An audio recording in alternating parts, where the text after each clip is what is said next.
इसमें NRHM, national rural health mission.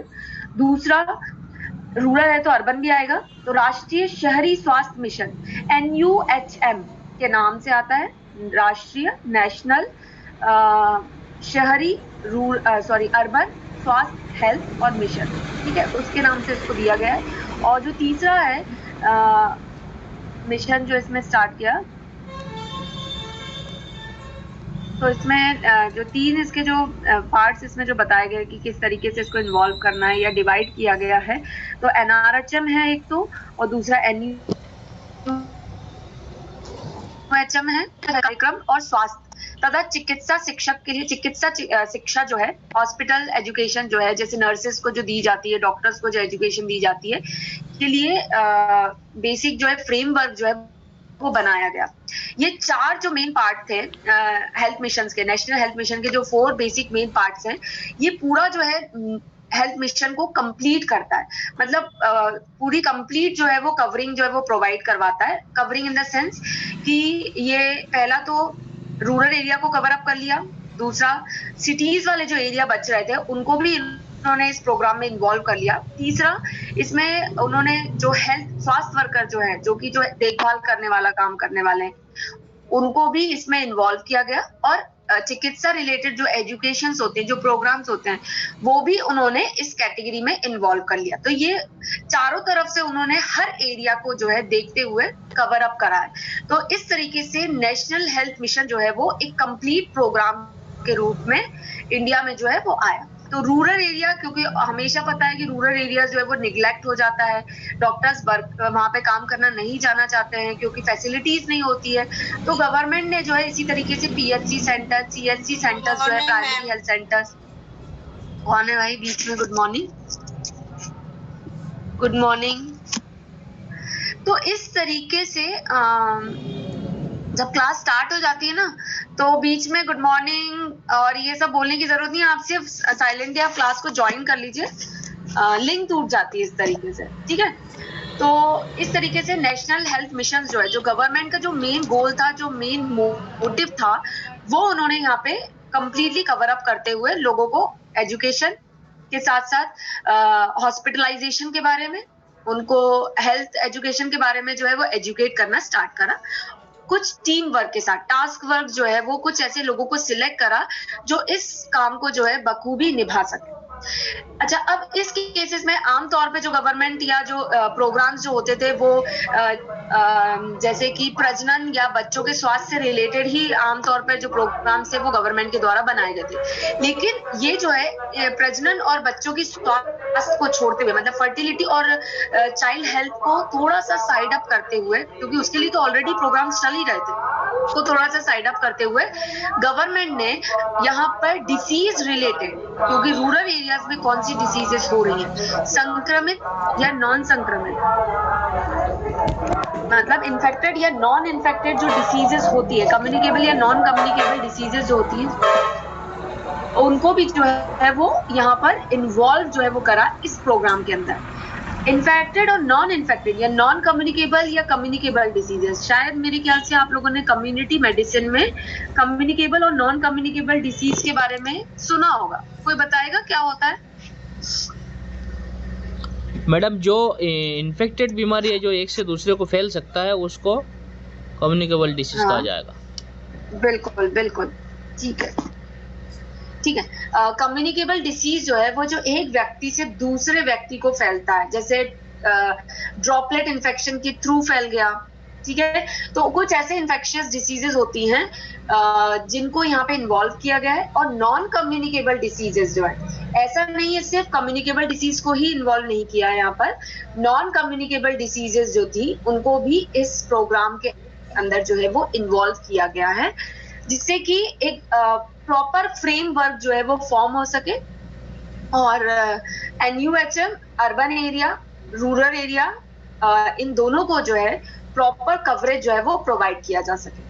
क्योंकि ऐसा कुछ नहीं है कि अर्बन एरियाज जो है वहां पे नॉन कम्युनिकेबल नहीं डिसीजेज होती है, सिर्फ कम्युनिकेबल डिसीजेज होती हैं, या रूरल एरियाज जो है वहां पे कम्युनिकेबल डिसीज नहीं होती है, अनकम्युनिकेबल डिसीजेज जो है वो होती हैं। तो ऐसा कुछ नहीं था। तो इसके बारे में सर्वे करा रूल आउट करा कि किसमें कितनी ज्यादा डिसीजेस जो है वो हो रही हैं, किस टाइप की डिसीजेस जो है मेनली हो रही हैं, जो आप कम्युनिटी डिसीज जो है, कम्युनिटी मेडिसिन जो है उसमें पढ़ते हैं कि सर्वे जो है वो करते हैं, एक फ्रेमवर्क बनाया जाता है। जब भी कोई प्रोजेक्ट लाते हैं हम लोग, गवर्नमेंट जब कोई प्रोजेक्ट लेकर आता है तो उसमें सबसे पहले वो सर्वे करते हैं और उस सर्वे में पूरा डेटा जो है वो निकाला जाता है, जिसमें पता चलता है, देखा जाता है आमतौर पे कि किस एरिया में, किस पर्टिकुलर लोकेलिटी में किस तरीके की डिसीजेस जो है वो डेवलप हो रही हैं, किस एज ग्रुप वाले पर्सन्स में किस टाइप की डिसीजेस आमतौर पर देखने को मिल रही हैं। उसके हिसाब से प्रोग्राम जो है वो रन करवाए जाते हैं। जैसे कि चमकी बुखार, अब चमकी बुखार आप लोगों ने सुना होगा, कहाँ पर होता है सबसे ज्यादा, कहाँ पे ये बुखार जो है किस सिटी में जो है वो, क्या किस स्टेट में सबसे ज्यादा देखने को मिलता है? बिहार में मैडम, बिहार में। बिल्कुल सही है। तो गवर्नमेंट ने ये प्रोग्राम कहाँ पे चालू करा? यूपी और बिहार में जो है चमकी बुखार से रिलेटेड जो है एंसेफेलाइटिस जो है या मेनिंजाइटिस वाला जो है, ये वाला प्रोग्राम जो है वो उन एरिया में लगाया, ना कि अदर स्टेट्स जो है उनमें उन्होंने ये प्रोग्राम जो है रन करा। तो ये कैसे पता चला किस एरिया में कहाँ पर सबसे ज्यादा किस तरीके की डिसीजेस जो है वो डेवलप हो रही है, किस तरीके की डिसीज सबसे ज्यादा लोगों को अफेक्ट कर रही है। तो उसके हिसाब से गवर्नमेंट ने हर एरिया में, हर सिटीज में या हर स्टेट में प्रोग्राम जो है वो डिफरेंट जो है वो रन करवाए। ठीक है, तो वो कुछ प्रोग्राम जो यहाँ पे रन करवाए गए हैं उनके बारे में हम लोग अब पढ़ेंगे। दूसरा मेन मोटिव था नेशनल स्वास्थ्य मिशन का, वो ये था कि डिसीज को कैसे कंट्रोल किया जाए। जब सर्वे किया तो गवर्नमेंट का काम सिर्फ सर्वे करने से खत्म नहीं हो जाता। ठीक है, जितने भी गवर्नमेंट हॉस्पिटल है वहां से डेटा लिया जाता है और उसके साथ साथ जो है प्राइवेट हॉस्पिटलों से भी लिंकअप करके गवर्नमेंट डेटा लेती है और डेटा में पता चलता है, जैसे डेंगू के केसेस अभी बहुत बढ़ रहे हैं, तो डेंगू के केसेस जो आप न्यूज़पेपर में पढ़ते हैं वो कैसे डेटा कलेक्ट किया जाता है। तो जो गवर्नमेंट हॉस्पिटल में कितने केसेस एनरोल हो रहे हैं या मलेरिया के कितने केसेस एनरोल हुए हैं, ठीक है, प्राइवेट हॉस्पिटल में अभी लगभग अंदाजन एवरेज कितने केसेस एनरोल हो रहे हैं, कितने पेशेंट एडमिट हो रहे हैं, कितने ठीक हो रहे हैं, वो आंकड़ा निकालने के बाद जब देखती है गवर्नमेंट की कंडीशन आउट ऑफ कंट्रोल जा रही है, ईयर वाइज ईयर कंडीशन जो है वो कंट्रोल नहीं हो पा रही, तो उसके हिसाब से वो प्रोग्राम जो है वो स्टार्ट करते हैं। जैसे पोलियो के लिए अभियान शुरू किया था गवर्नमेंट ने, पोलियो जो है वो इंडिया में आया, उसको लगभग इरेडिकेट करने के लिए, हटाने के लिए गवर्नमेंट को काफी लंबा समय लगा और इरेडिकेट करने के लिए उन्होंने उसके लिए एजुकेशन या एजुकेट करना स्टार्ट करवाया लोगों को बिल्कुल भी अवेयरनेस थी कि पोलियो नाम की भी कोई बीमारी जो है वो होती है बच्चों में या उसके लिए ड्रॉप्स देना जरूरी है, लोगों को एक्सेप्टेंस ही नहीं थी इस चीज के लिए। तो एएनएचएम वर्कर्स जो है जो घर घर जाके लोगों को उसके बारे में बताया, हेल्थ वर्कर्स जो थी, डॉक्टर्स जो थे, उन्होंने घर घर जाके लोगों को अवेयर करवाया और जाते जाते अब जो है वो इरेडिकेशन की कंडीशन पे पोलियोमाइलाइटिस जो है वो आ चुका है। तो गवर्नमेंट इस तरीके से सर्वे करती है, डेटा कलेक्ट करती है, एक फ्रेमवर्क बनाती है, उसका मेन एम जो है, ऑब्जेक्टिव जो है उसको साथ में लेते हुए एक टीम वर्क बनाकर उन्हें एजुकेट करती है कि आपको किस तरीके से इस प्रोग्राम में काम करना है और डिसीज को जो है वो कंट्रोल करने के लिए आपको मेहनत करनी है। तो ये प्रोग्राम जो है वो इस तरीके से चलता है। अब नेक्स्ट हम देखते हैं कि गवर्नमेंट ने किस किस तरीके के प्रोग्राम जो है यहाँ पे दिए हैं। तो सबसे पहला आता है national vector borne disease control programme, जो अभी मैंने लिया था। जो वेक्टर बॉर्न डिसीजेस होती हैं, जैसे मलेरिया हो गया, डेंगू हो गया, ठीक है, एंसेफेलाइटिस हो गया, जापानीज एंसेफेलाइटिस हो गया, ये सारी जो है वो वेक्टर बॉर्न डिसीजेस। अब वेक्टर बॉर्न डिसीजेस क्या होती हैं वो मैं आपको डिटेल नहीं बताऊंगी क्योंकि ये कम्युनिटी मेडिसिन का पार्ट है। हालांकि ये रमेश कुमार जी म्यूट करें। कितनी इसमें एक इसकी बात आप लोग अनम्यूट होते हैं, शायद म्यूट करना भूल जाते हैं। कम्युनिटी मेडिसिन का बेसिकली ये पार्ट है कि नेशनल हेल्थ मिशन, जितने भी नेशनल प्रोग्राम्स होते हैं वो कम्युनिटी मेडिसिन में ही यूजुअली पढ़ाया जाता है, बट आपके इस सिलेबस में भी है। तो इस सिलेबस में डिटेलिंग नहीं है, सिर्फ ईयर क्या मेन ऑब्जेक्टिव है इसका, इतना ही पार्ट है आपको। कम्युनिटी मेडिसिन में आई थिंक आप लोगों ने मलेरिया के बारे में पढ़ा होगा कि मलेरिया क्या होता है या डेंगू फीवर क्या होता है, पढ़ा है आप लोगों ने? चांद जलने लग्यो। हाँ मैडम पढ़े।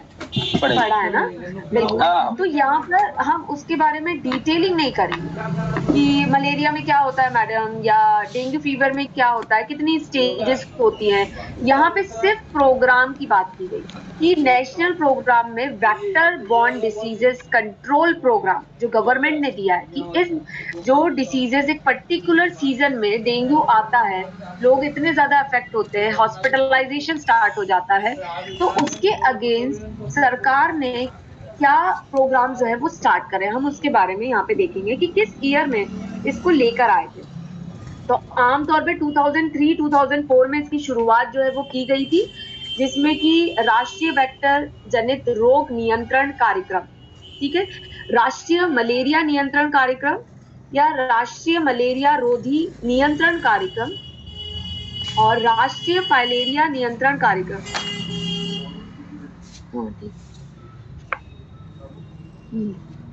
ठीक है, काला आजार नियंत्रण कार्यक्रम, ये सारे कार्यक्रम जो है, ये सारे प्रोग्राम जो हैं वो एक प्रोग्राम के अंदर इसको इन्वॉल्व किया गया जिसका नाम है वेक्टर बॉर्न डिसीजेस प्रोग्राम। ठीक है, ये सारे जो इन्फेक्शंस डिसीजेस जो है, जो प्रोग्राम हमने देखे, मलेरिया हो गया, डेंगू फीवर हो गया या काला आजार हो गया, ये सारे जो हैं वो एक वेक्टर बॉर्न डिसीज के अंदर आते हैं, जिसकी वजह से लोगों में कुछ सिम्टम जो है वो डेवलप हो।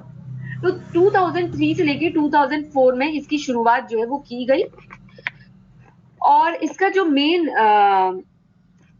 इस प्रोग्राम के तहत कितने सारे प्रोग्राम्स कैटेगराइज किए गए, लिस्टिंग की गई, कितने प्रोग्राम्स को या कितने वेक्टर्स को इसमें इन्वॉल्व किया गया। तो पहला था, जो मैं आपको फिर से बता दूं, इन्यूमरेशन में ये 2 मार्क्स में आप लोगों को आ सकता है, इसमें से 2 मार्क्स के क्वेश्चन बहुत बनेंगे। राष्ट्रीय मलेरिया रोधी कार्यक्रम पहला इसके अंदर आता है, दूसरा काला आजार नियंत्रण कार्यक्रम, तीसरा राष्ट्रीय फाइलेरिया नियंत्रण कार्यक्रम, जापानी एन्सेफेलाइटिस नियंत्रण कार्यक्रम या डेंगू रक्तस्रावी बुखार या डेंगू हेमरेजिक फीवर। ये 5 प्रोग्राम जो है वो वेक्टर कंट्रोल प्रोग्राम के अंदर लिए गए और ये कब आया, 2003 से लेके 2004 में ये प्रोग्राम जो है वो स्टार्ट किया गया और इस प्रोग्राम के अंदर 5 प्रोग्राम्स या 5 वेक्टर बॉर्न डिसीजेस जो है वो बेसिकली इन्वॉल्व की गई। अनुराग जी चौहान साहब म्यूट करें, ठीक है। अब मलेरिया रोधी कार्यक्रम हम पहले लेते हैं कि मलेरिया रोधी कार्यक्रम जो है वो कब स्टार्ट किया गया। 2003 और 2004 में एक जनरल नाम दे दिया गया, vector borne disease control programme, ठीक है।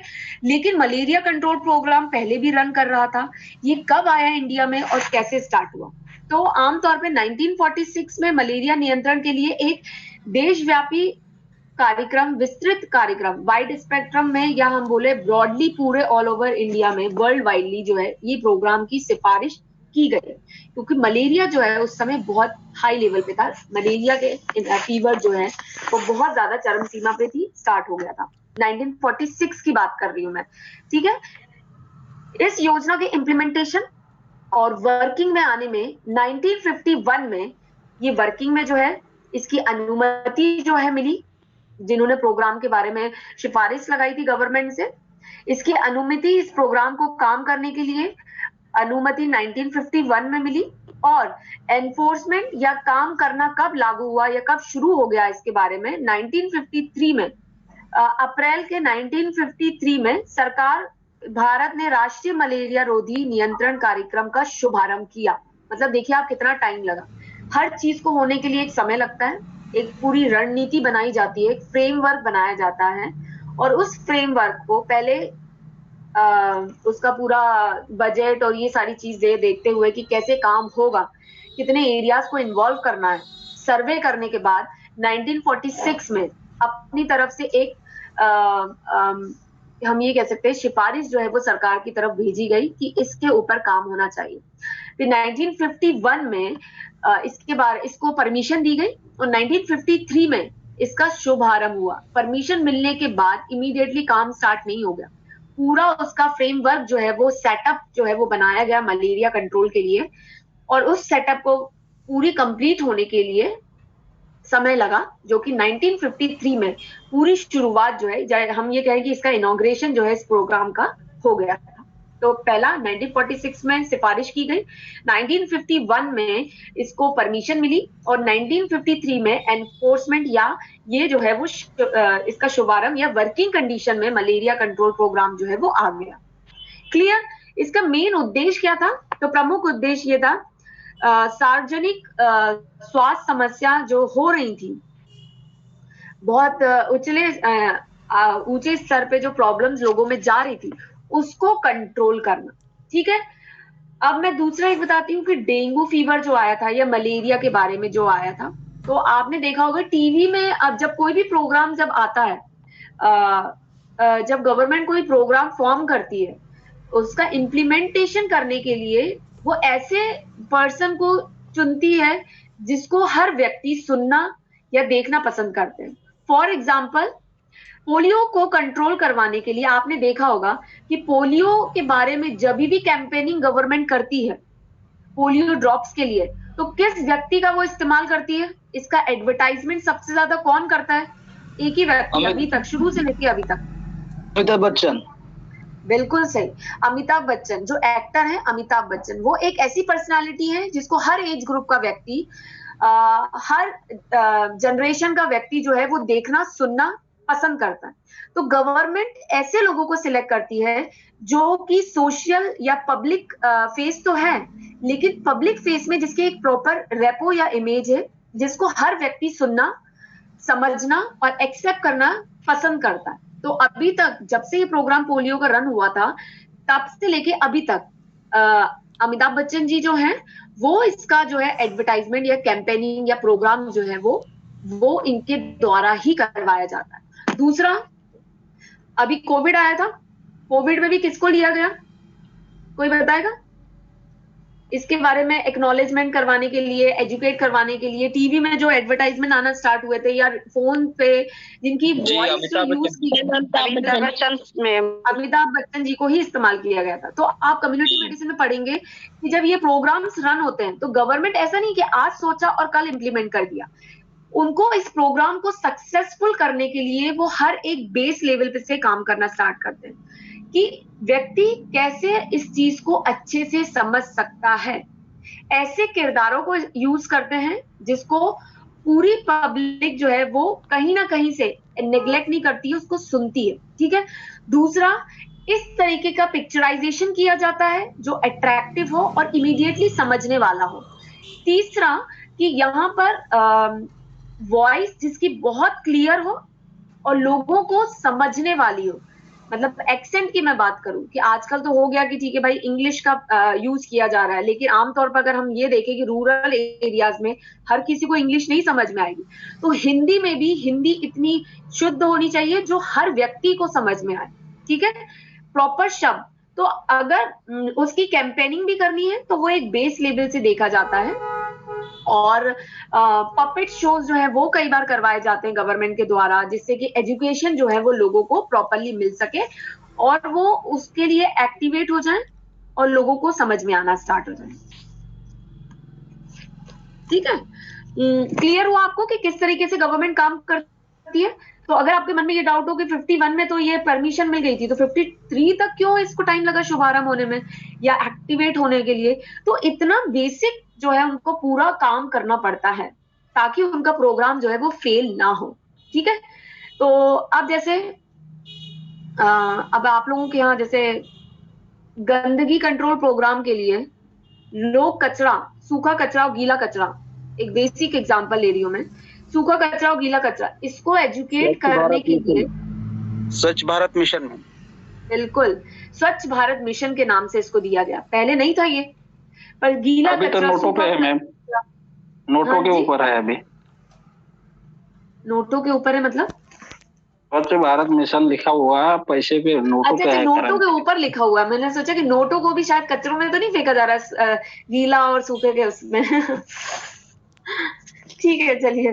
तो जो नोटों के ऊपर भी लिखा गया है, एम्बोजिंग जो है वो की गई है स्वच्छ भारत मिशन के नाम से। आजकल सर्वे हर ईयर जो है वो सिटी वाइज जो है सर्वे जो है वो किया जा रहा है स्वच्छता के ऊपर, और लोगों को रैंकिंग दी जा रही है कि कौन सी सिटी जो सबसे ज्यादा स्वच्छ है। ठीक है, तो इसी तरीके से अब जितनी भी कचरा गाड़ी आती है उसमें इनका एक स्लोगन उनका एक सॉन्ग जो है वो स्टार्ट कर देते हैं। जैसे ही वो कॉलोनीज में एंटर होते हैं वो सॉन्ग बजना स्टार्ट होता है और लोगों को अवेयरनेस हो जाती है कि नहीं, कचरा जो है वो सूखा और गीला हमें अलग अलग करके रखना है, जिससे कि जो सफाई कर्मचारी हैं उनका लेबर भी कम हो, जो रिसाइकलिंग मटेरियल है उसको रिसाइकल करके उसको फर्दर यूज किया जा सके, और जो रिसाइकलिंग नहीं है उसको किस तरीके से इस्तेमाल करना है उसको उसके बारे में देखा जा सके। ठीक है, तो ये टाइम मैनेजमेंट भी आ गया, तो लोगों में अवेयरनेस जो है वो इस तरीके से स्टार्ट की गई। तो स्लोगन, प्रॉपर स्लोगन यूज किया जाता है, या प्रॉपर एंथम जो है वो बनाया जाता है, फॉर्म किया जाता है सॉन्ग्स के रूप में, क्योंकि लोगों को गाने जो है, पोएट्री से ज्यादा लोगों को गाना सुनने में ज्यादा रुचि होती है, तो इस तरीके से लोगों के कान में जाता है तो उनको समझ में आना शुरू होता है। ठीक है, अब आता है काला आजार नियंत्रण कार्यक्रम। काला आजार के बारे में आप सभी ने सुना होगा कि काला आजार पहले भी एक डिसीज हम लोगों ने पढ़ी थी, स्किन रिलेटेड डिसीज, उसमें लेशमानियन डोनावाला के बारे में हमने पढ़ा था। ठीक है, एलडी बॉडीज होती हैं जिसकी वजह से हाथों में इरप्शन जो है वो आना स्टार्ट हो जाते हैं और ब्लैक ब्लैक कलर के दाग या रैशेस या ब्लैक कलर के इंप्रेशन जो है वो दिखना स्टार्ट हो जाते हैं। ठीक है, तो ये उसके कुछ इन्फेक्शंस होते हैं। ये बेसिकली किसकी वजह से होता है या क्या कारण होता है, तो लेशमैनियन डोनावाना के कारण जो है ये होता है, तथा सैंड फ्लाई जो है वो उसके काटने की वजह से होता है। ठीक है, मनुष्यों में ये क्यों फैलता है, तो सैंड फ्लाई, रेत वाली जो मक्खी होती है, उसके काटने से लोगों में, मनुष्यों में, ह्यूमन बॉडीज में जो है वो ये फैलना स्टार्ट होता है। तो आमतौर पर काला आजार फीवर या काला आजार का इन्फेक्शन जो है वो किन सिटीज में हमें देखने को मिलता है, तो ये भी आपको 2 मार्क्स में क्वेश्चन पूछा जा सकता है कि काला आजार किन सिटीज में प्रीडोमिनेंटली इसका इन्फेक्शन जो है वो देखा जा सकता है। तो पहला बिहार, झारखंड, पश्चिम बंगाल, उत्तर प्रदेश के भी कुछ हिस्से जो हैं उनमें ये प्रमुख रूप से ये समस्या काला आजार की देखी जाती है। इस बढ़ती समस्या को देखते हुए और सब चीजों को नजर में रखते हुए इसके नियंत्रण के लिए गवर्नमेंट ने काला आजार नियंत्रण कार्यक्रम जो है वो स्टार्ट किया। तो ये आमतौर पर किन सिटीज में हमें देखने को मिलता है या किन स्टेट में देखने को मिलता है, तो बिहार, झारखंड, पश्चिम बंगाल और उत्तर प्रदेश, ये कुछ एरियाज हैं जिनमें प्रीडोमिनेंटली काला आजार के इन्फेक्शन जो है वो आमतौर पर यहाँ पे सबसे ज्यादा देखने को मिलते हैं। इसको कंट्रोल करने के लिए गवर्नमेंट ने काला आजार कंट्रोल प्रोग्राम जो है वो रन करवाया। ठीक है मैडम, ये वर्ड क्लियर नहीं समझ पा रहा हूँ, काला ज्वार या काला अजान क्या बोल रहे हैं आप? काला आजार ये आप लोगों को कम्युनिटी मेडिसिन में है, ये भी काला रंग वाला काला, आजार AZAR। हाँ, ये रामू कुशवाहा जी ने जो मैसेज में लिखा है स्पेलिंग बिल्कुल सही है। Okay, thank you ma'am. जी जी जी जी जी, ठीक है। अब ये प्रोग्राम रन करने के पीछे का मेन उद्देश्य क्या था, तो 3 प्रमुख गतिविधियां जो है इसके अंदर शामिल की गई। तो पहला था अंतरराष्ट्रीय कीटनाशकों के माध्यम से वेक्टर जनसंख्या को कंट्रोल में करना। हाँ ठीक है, ठीक है, हाँ ठीक है। तो यहाँ पर कैसे कंट्रोल किया जा सकता है, हाँ किस तरीके से कंट्रोल किया जा सकता है, तो पहला है कि वेक्टर जो कीटनाशक दवाइयां जो होती हैं, पेस्टिसाइड्स जो होते हैं, उसके थ्रू जो है इसको कंट्रोल किया जा सके, जिसकी वजह से इनकी जो जनसंख्या जो है वो कम हो जाए। दूसरा मेन ऑब्जेक्टिव जो था वो काला आजार मामलों की शीघ्र पहचान करना और उनको उचित उपचार दिलवाना, मतलब early diagnosis and early treatment जो है वो दिलाना, जिससे कि इन्फेक्शन जो है वो और स्प्रेड ना हो। तीसरा मेन ऑब्जेक्टिव जो था इस प्रोग्राम का वो था सामुदायिक जागरूकता के लिए स्वास्थ्य शिक्षा कार्यक्रम। ठीक है, सामुदायिक सोसाइटी, कम्युनिटी हेल्थ मिशन जो आप लोग पढ़ते हैं या कम्युनिटी हेल्थ वर्कर्स जो होते हैं, उनमें उनको एजुकेशन देना, और उनको जब वो एजुकेट होंगे तो वो सोसाइटी को एजुकेट करने का काम करते हैं। तो मेन ऑब्जेक्टिव 3 थे इसके, इस प्रोग्राम को रन करवाने के। पहला ऑब्जेक्टिव जो था वो पहला ये कि जो कीटनाशक है, पेस्टिसाइड्स को यूज करके इन काला आजार या लेशमानियन डोनावाला जो होते हैं या सैंड फ्लाइज जो होती हैं, उनके वेक्टर को कंट्रोल करना, उनकी जनसंख्या को कम करना। दूसरा जो है अर्ली डायग्नोसिस ऑफ सिम्टम करना और उसका अर्ली ट्रीटमेंट जो है वो करना, वेट एंड वॉच की कंडीशन में नहीं रखना।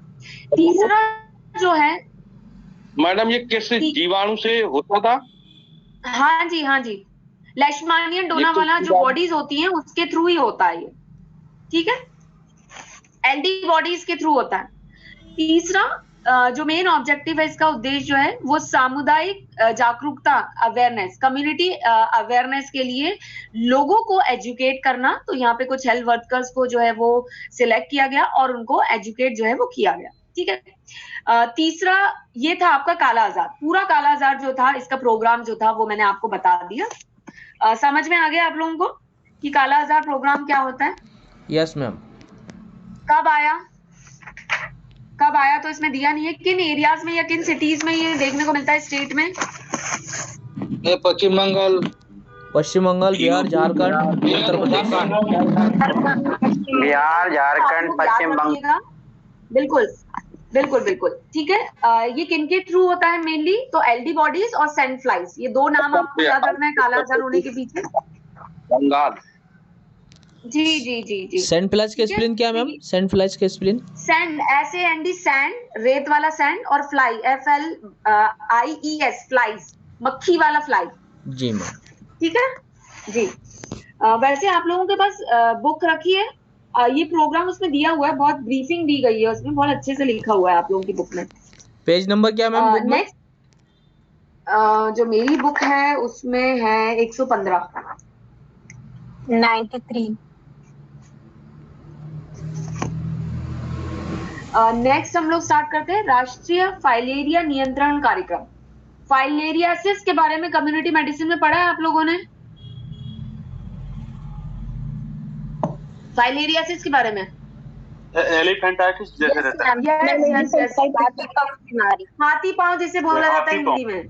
बिल्कुल बिल्कुल, यस मैम, पढ़ा है। हाथी पांव सूजन वाली बीमारी में पढ़ा है ना आप लोगों ने? पांव में सूजन आ जाती है। यस, बिल्कुल सही बात है।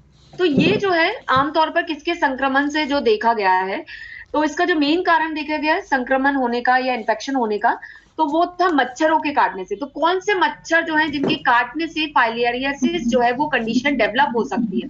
तो आई थिंक ये भी आप लोगों ने कम्युनिटी मेडिसिन में पढ़ा होगा। क्यूलेक्स मच्छर, क्यूलेक्स, बुचेरिया, या Malaysia. Very good very good, मतलब कम्युनिटी मेडिसिन में आप लोगों ने बहुत अच्छे से पढ़ा है। तो क्यूलेक्स हो गया, एनीफिलिस हो गया, मेंसोनिया हो गया, एडीज, जिनके काटने की वजह से फाइलेरियासिस जो है या एलिफेंटासिस की कंडीशन जो है या हाथी पांव की कंडीशन जो है वो डेवलप होती है।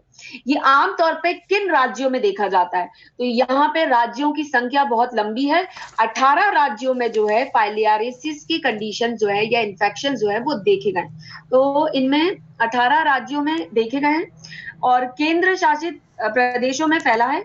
तो यहाँ पे गवर्नमेंट के लिए बहुत चिंताजनक स्थिति थी, क्योंकि 18 स्टेट जो है, 18 राज्य जो हैं वो इन्वॉल्व हो गए थे। तो इसके लिए गवर्नमेंट ने फाइलेरियासिस कंट्रोल प्रोग्राम जो है वो रन करवाया या स्टार्ट करवाया। ठीक है, तो यहाँ पर आता है यूपी, बिहार, आमतौर पर कुछ जो 7 मेन जो हैं जहाँ पे सबसे ज्यादा देखा गया है, तो आपका है यूपी, बिहार, आंध्र प्रदेश, उड़ीसा, तमिलनाडु, केरला, गुजरात। यहाँ तक जो है सबसे ज्यादा जो है इनके केसेस जो है वो देखने को मिले हैं।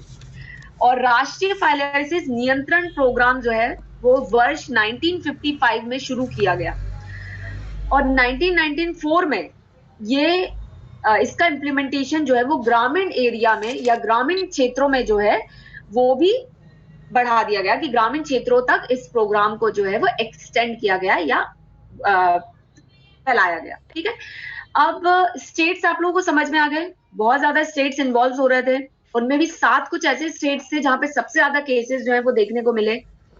ठीक है, मुझे ना मैं आज ये फाइलेरियासिस जो था वो यहीं पे आपका कंप्लीट हो गया है। मैं कल इसको कंटिन्यू करूंगी, कुछ रीजन की वजह से मुझे डिसकंटिन्यू करना पड़ रहा है। तो आप फाइलेरियासिस तक आप लोग कंप्लीट करके रखें, अपने नोट्स बना के रखें। कल हम इसके आगे जो प्रोग्राम्स जो हैं, छोटे छोटे से प्रोग्राम्स हैं, वो स्टार्ट करेंगे। ठीक है जी, थैंक यू मैम। हाँ जी, थैंक यू मैम। ये कह रहा था जो मानसिकता वाला है उसका अच्छे से काफी मजा आया पढ़ने में। इसका अगर ट्रीटमेंट के बारे में बता दें तो बहुत अच्छा रहता। मैम किसके बारे में?